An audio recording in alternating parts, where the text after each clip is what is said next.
नमस्कार साथियों, मैं अजय शेखावत स्वागत करता हूं आप सभी का एक बार फिर से श्री कंडी क्लासेस यूट्यूब चैनल में। राजस्थान के भौतिक भूभाग अरावली पर्वतमाला हम लोग पढ़ रहे थे। अरावली पर्वतमाला के 3 विभाजनों की हम चर्चा कर चुके थे। आज हम बात करते हैं अरावली पर्वतमाला के चौथे भाग उत्तरी पूर्वी अरावली। राजस्थान के अगर नक्शे में देखें तो ये जो पूर्वी राजस्थान वाला छोर है, हमें आज बात करनी है इस हिस्से की। तो देखिए, सबसे पहले उत्तरी पूर्वी अरावली का विस्तार। ये उत्तरी पूर्वी अरावली कहां से कहां तक फैला हुआ है? तो उत्तरी पूर्वी अरावली जो है ये फैला हुआ है सांभर से लेकर खेतरी तक। हम लोगों ने पहले भी बात कर ली थी, सांभर, जयपुर, खेतरी, झुंझुनू। अगर पूछा जाए उत्तरी पूर्वी अरावली राजस्थान के कितने जिलों में फैली हुई है, तो देखिए उत्तरी पूर्वी अरावली ये है हमारे जयपुर में, सीकर में, झुंझुनू में, अलवर में और दौसा में। तो डायरेक्ट लिख सकते हैं कि उत्तरी पूर्वी अरावली जो है ये फैला हुआ है जयपुर संभाग में। उत्तरी पूर्वी अरावली फैला हुआ है जयपुर संभाग में।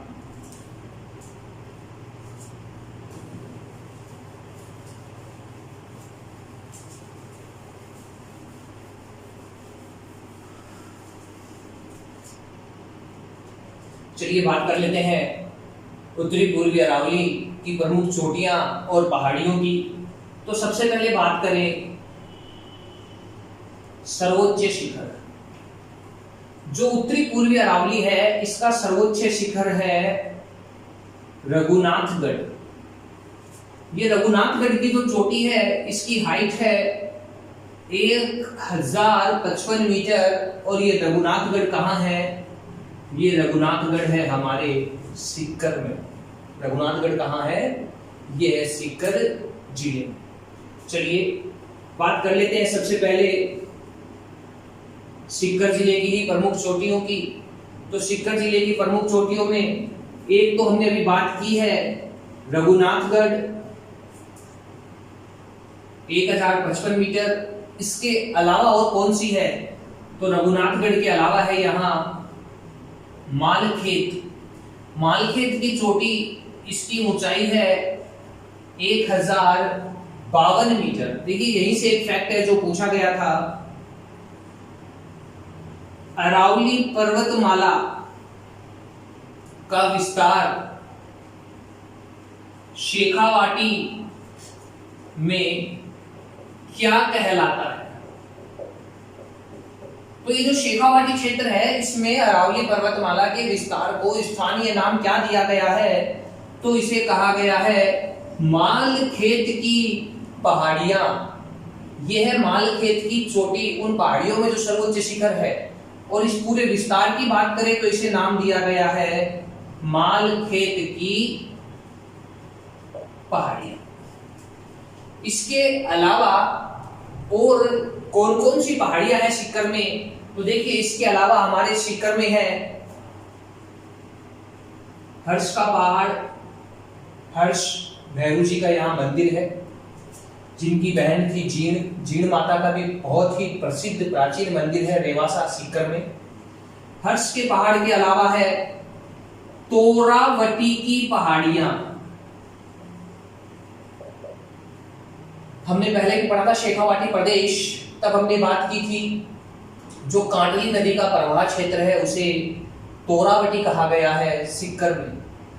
तो वो जो तवर जाति बाहुल्य क्षेत्र है वहां का जो पहाड़ी इलाका है उसे नाम दिया गया है तोरावटी की। बात करते हैं अगले जिले झुंझुनू की। तो देखिए जो झुंझुनू है यहाँ कौन कौन सी प्रमुख पहाड़ियां और चोटियां हैं? तो सबसे पहले है यहाँ लोहारदल। देखिए आपने सुना होगा लोहागढ़ जी की यात्रा, स्थानीय भाषा में अपन बोलते हैं इसको लोहागढ़ जी की यात्रा। उदयपुर वाटी के पास पहाड़ी इलाका है जहां परिक्रमा होती है प्राचीन धाम है। तो ये जो लोहारगल है इसकी ऊंचाई है 1051 मीटर। अच्छे से याद कर लीजिएगा, लोहारगल 1051 मीटर, ये पूछा नहीं गया है क्योंकि झुंझुनू से अभी तक केवल एक ही सवाल बनता था, वो था बाबाई। इसके बाद अगली है अधवाड़ा। अधवाड़ा आधी ईंट को हम लोग कहते हैं अधवाड़ा। और ये है अधवाड़ा। ये अधवाड़ा जो है ये है 840 मीटर। और इसके बाद में जो क्वेश्चन लगातार यहां से आया है बाबाई 780 मीटर। देखिए बाबाई बहुत सी जगह पढ़ने में मिल जाएगा आपको कि बाबाई जयपुर में है, एक्चुअल में बाबाई है झुंझुनू में। अच्छे से फोकस कीजिएगा। लोहारगल 1051 मीटर और अधवाड़ा 840 मीटर, ये दोनों नाम तो आप रट लीजिएगा। हमारी साइकोलॉजी क्या होती है कि जो क्वेश्चन एग्जाम में आ गया वो क्वेश्चन गाइड में आ गया, जो क्वेश्चन गाइड में आ गया वो अपने तौर तरीके रट लिया। हम ये नहीं सोचते कि नया क्वेश्चन क्या बन सकता है। बस एक कदम आगे रहिए कि इस टॉपिक से यहां से वो और क्या पूछ सकता है। एग्जाम 100% क्लियर होगी। चलिए आगे बढ़ते हैं और बात करते हैं जयपुर की। तो देखिए हमारे जयपुर में सबसे पहले तो बात कर ले जयपुर के सर्वोच्च शिखर की। जयपुर जिले का जो सर्वोच्च शिखर है वो है खो।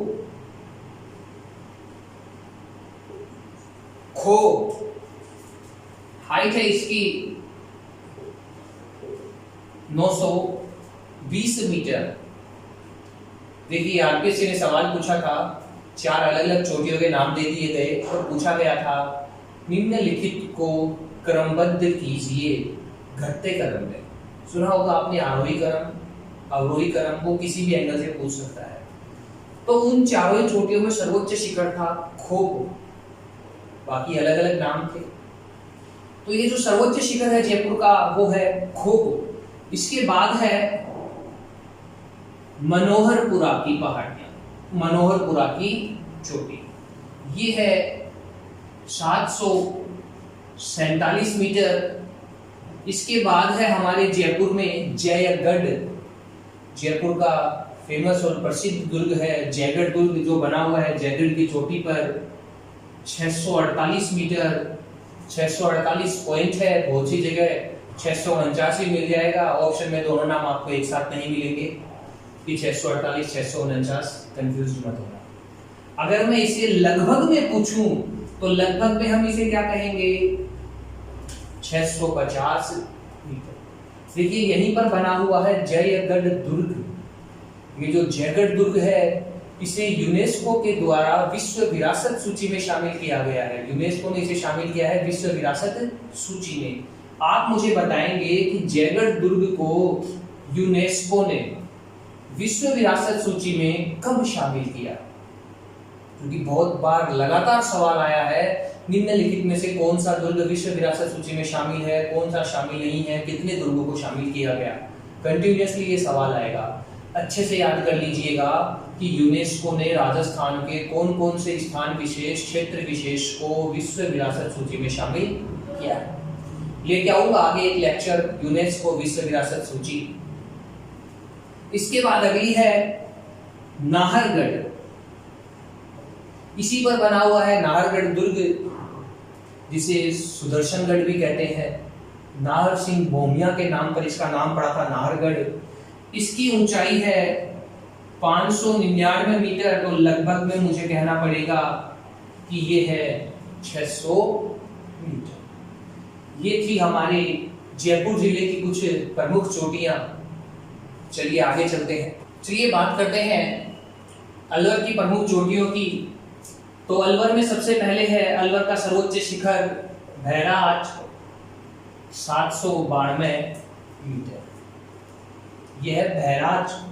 इसी के बाद अलवर में अगला है बिलाली 775 मीटर। इसके बाद है बैराट, सबसे ज्यादा पूछा गया है बैराट 704 मीटर। इसके बाद है सीरा वाली, ये है 651 मीटर।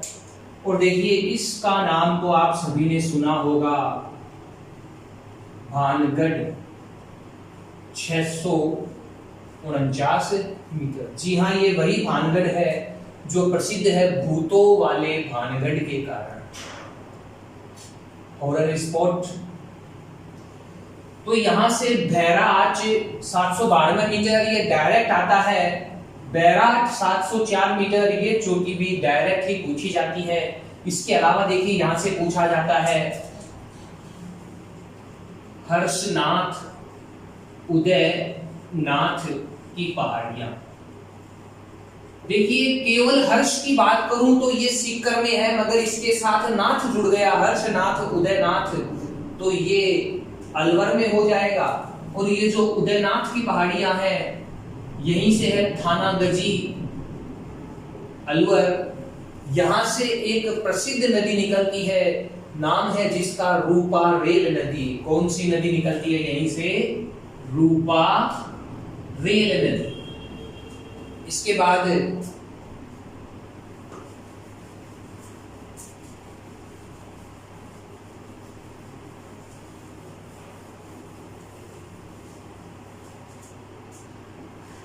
चलिए इसके बाद बात करते हैं दौसा की।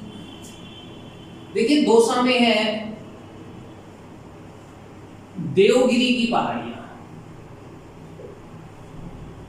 और ये जो देवगिरी की पहाड़ियां ये फेमस है क्यों? क्योंकि इन्हीं पहाड़ियों पर बना हुआ है दौसा का किला। डायरेक्ट सवाल आएगा, दौसा का किला किन पहाड़ियों पर बना हुआ है? तो दौसा का किला बना हुआ है देवगिरी की पहाड़ियों पर। देखिए पहले राजा महाराजा सुरक्षा की दृष्टि से अपने निवास पहाड़ी पठारी क्षेत्रों पर, ऊंचाई पर बनाते थे। ऐसे दुर्गम रास्तों से होकर जाना दुश्मनों के लिए मुश्किल होता था। धीरे धीरे वो मैदानी क्षेत्रों की ओर आने लग गए, जिन्हें नाम दे दिया गया महल, सिटी पैलेस। तो देवगिरी की पहाड़ियां जो है ये दौसा में है, यहीं पर है दौसा का किला। ऐसा ही मिलता जुलता नाम है देवगढ़।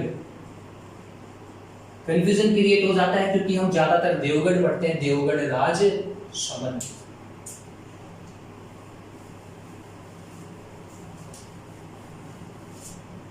चलिए बात करते हैं इसी उत्तरी पूर्वी अरावली के प्रमुख पठार की। लगातार यहां से क्वेश्चन बना है। देखिए यहां जो पठार है उसका नाम है कास्का एवं काकनवाड़ी का पठार। ये कास्का काकनवाड़ी का पठार कहां है? तो ये पठार है आपके सरिस्का में। आप कह सकते हैं कि जो सरिस्का वन्यजीव अभयारण्य है वो इसी पठारी क्षेत्र पर है। सरिस्का वन्यजीव अभयारण्य कहाँ है? तो सरिस्का वन्यजीव अभयारण्य ये है हमारे अलवर में। प्रसिद्ध है ये सरिस्का बाघों के विलुप्त होने के कारण। यहाँ बाघ परियोजना केंद्र सरकार के द्वारा चलाई गई। राजस्थान की दूसरी बाघ परियोजना सरिस्का नेशनल पार्क नहीं है, यहाँ नेशनल टाइगर प्रोजेक्ट चल रहा है। तो ये जो कास्का और काकनवाड़ी का पठार है यहीं पर बना हुआ है किला। और देखिए यहां से आरपीएससी ने सवाल पूछा था, उत्तराधिकार युद्ध के समय मुगल बादशाह शाहजहां जो था उसका बेटा था औरंगजेब, और इसके बड़े भाई का नाम था दारा शिकोह। तो जो मुगल उत्तराधिकार युद्ध हुआ उस युद्ध में औरंगजेब इस दारा शिकोह को बंदी बनाता है, और यही कास्का काकनवाड़ी पठार पर जो किला बना हुआ है वहां उसे बंदी बनाकर रखता है। आप मुझे कमेंट बॉक्स में बताएंगे कि शाहजहां के कितने बेटे थे, शाहजहां के कितने बेटों के मध्य ये उत्तराधिकार युद्ध हुआ।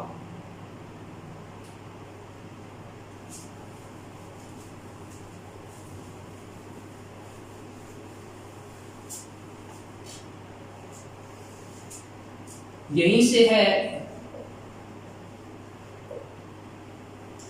अगला काली खोह। ये काली खोह कहां से कहां तक फैला हुआ है? तो ये जयपुर से आगरा तक फैला हुआ है। इसका जो नामकरण है ये बड़ा ही खास है कि काली खो का जो नामकरण है, ये नामकरण किसने किया? तो काली खो का नामकरण किया घोड़े वाले बाबा ने। घोड़े वाले बाबा कर्नल जेम्स टोड। देखिए, हमने अरावली पर्वतमाला विस्तार पूर्वक पढ़ी, आपको कैसी लगी ये आप कमेंट बॉक्स में जरूर बताइए। वीडियो अगर आपको पसंद आए तो आप इसे लाइक और शेयर कीजिए। कोई कमी है तो वो आप हमें बताइए, हम उसे दूर करने की कोशिश करें। तो गोरम घाट, खामली घाट दर्रा ये कहाँ है? ये दर्रा है हमारे राजसमंद में। तो देखिए, मैं पहले भी बता चुका हूं कि दर्रों का स्थान विशेष पूछा जाता है और दूसरा वो किस स्थान से किस स्थान पे जा रहा है, कहाँ के से कहाँ के लिए मार्ग उपलब्ध करवा रहा है। प्रेजेंट टाइम में ये चीज काफी हाईलाइट है। तो गोरम घाट दर्रा, खामली घाट दर्रा किस स्थान से किस स्थान को जोड़ता है? तो ये जोड़ता है मारवाड़ जंक्शन। मारवाड़ जंक्शन है आपके पाली में, मारवाड़ जंक्शन को जोड़ता है आमेट राजसमंद से। ये जो दर्रा है इसी दर्रे से रेल मार्ग होकर जाता है और ये रेल मार्ग जो है जयपुर उदयपुर, अगर आप बात करेंगे रेल मार्ग की तो जयपुर उदयपुर जोधपुर ये अगर रेल मार्ग है तो वो इसी दर्रे से होकर जाएगा। देखिए, मारवाड़ के नाम से जानते हैं जोधपुर को, मगर मारवाड़ जंक्शन पड़ता है हमारे पाली में। एक ऐसा ही नाम है लूणी जंक्शन, और ये लूणी जंक्शन पड़ता है आपके जोधपुर में। अच्छे से याद रखिएगा, मारवाड़ जंक्शन, लूणी जंक्शन। सवाल भी आ चुका है, लूणी पर स्थित शहर लूणी जंक्शन स्थित है जोधपुर में।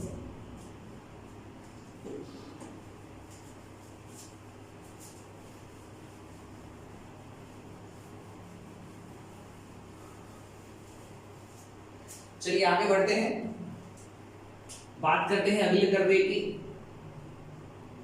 ये है परवारिया दर्रा। अभी पूछा भी गया था अजमेर का आंतरिक दर्रा, तो ये परवारिया दर्रा कहाँ है? ये दर्रा है हमारे अजमेर में। तो ये दर्रा जो है, ये दर्रा अजमेर शहर, ये दर्रा अजमेर शहर को मसूदा से जोड़ता है। किससे किसको जोड़ता है? अजमेर शहर को मसूदा से जोड़ता है।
अभी हमने बात की थी वृत्त सीमांत भ्रंश जो पाया जाता है बूंदी और सवाई माधोपुर में। यही बूंदी जो क्षेत्र है, इस क्षेत्र में भी कुछ दर्रे हैं जो मार्ग उपलब्ध करवाते हैं। लगातार सवाल आता है निम्नलिखित में से किस दर्रे का संबंध बूंदी से है? तो ये कौन कौन से दर्रे हैं? सबसे पहले बात करते हैं लाखे की, फिर है रामगढ़, फिर है खटखड़ और है जेतावास। ये पहाड़ी क्षेत्रों से जो हमें मार्ग उपलब्ध होता है वो दर्रों के माध्यम से होता है। यहीं से देखिए हमारे काम का है लाखेरी। जब हम इकोनॉमिक्स पढ़ेंगे और बात करेंगे राजस्थान के उद्योग, तब हम पढ़ेंगे सीमेंट उद्योग।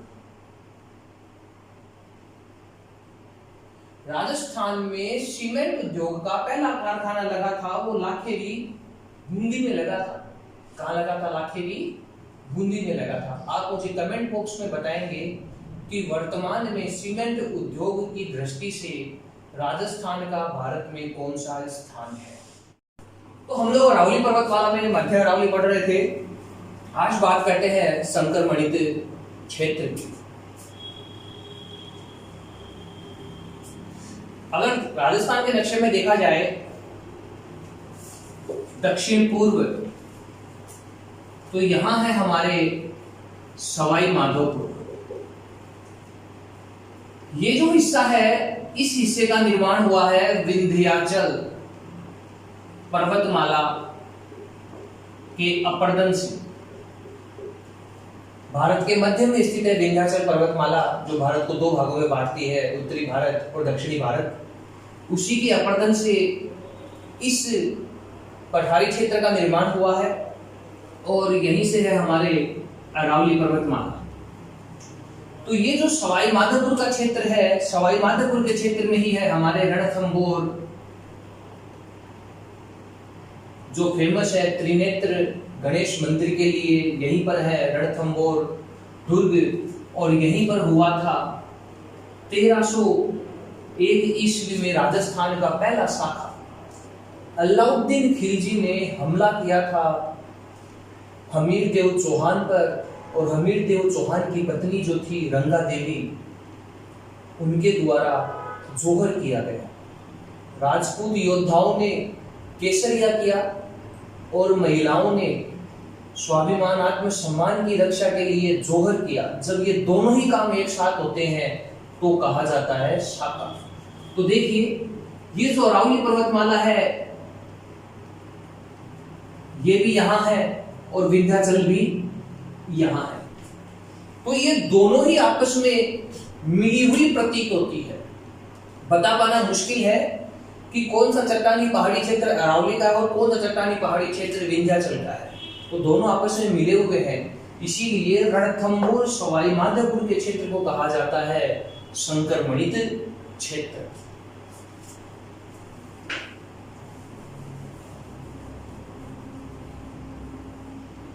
यही से एक बिंदु और बनता है वृत्त सीमांत भ्रंश, और वृत्त सीमांत भ्रंश के क्षेत्र में आता है बूंदी एवं सवाई माधोपुर। रट लीजिएगा, ये तो कई बार डायरेक्ट आपके